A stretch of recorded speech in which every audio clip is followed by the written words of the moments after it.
November, Saturday.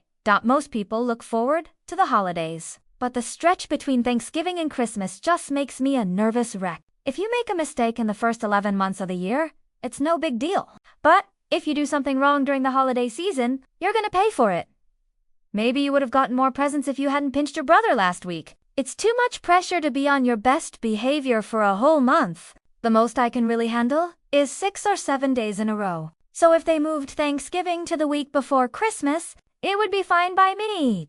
Kids whose families don't celebrate Christmas are lucky because they don't have to stress out whenever they do something wrong at this time of year. In fact, I have a few friends in that category who I think act a little extra jerky around now just because they can.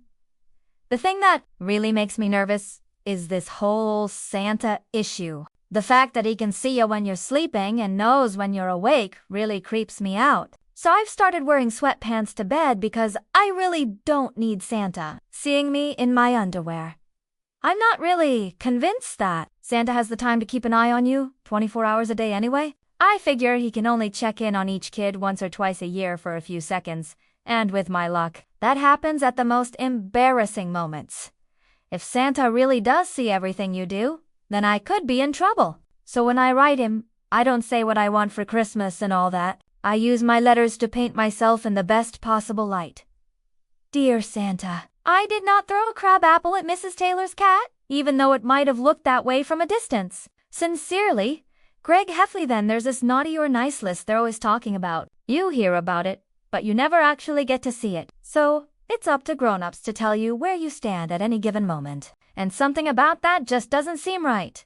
If you help me with these groceries, I'll bet it'll be just enough to make Santa's nice list. I kind of wonder how accurate the list really is anyway. There's a kid named Jared Pyle who lives up the street from me. And if there's anyone who deserves to be on the naughty list, it's him. But last year he got a dirt bike for Christmas. So don't even ask me what Santa was thinking on that one. It's not just Santa I've got to worry about either. Last year, when Mom was going through some old boxers, she found a homemade doll from her childhood. Mom said the doll is called Santa's Scout, and that his job is to watch how kids behave and then report back to Santa at the North Pole. Well, I'm not a fan of that idea. First of all, I think you have a right to privacy in your own home. And second, Santa's Scout gives me the willies. I don't really buy the idea that this doll is feeding Santa information, but just in case, I try to be extra good whenever I'm in the same room as Santa's Scout. May I clear everyone's plates? Why? How thoughtful of you. But it probably doesn't matter anyway, because my older brother, Roderick, is constantly feeding Santa's Scout bad information about me that every morning when I wake up, Santa's Scout is in a new place, which I guess is supposed to prove that he traveled to the North Pole overnight. But I'm starting to wonder if it's really Roderick who moves him.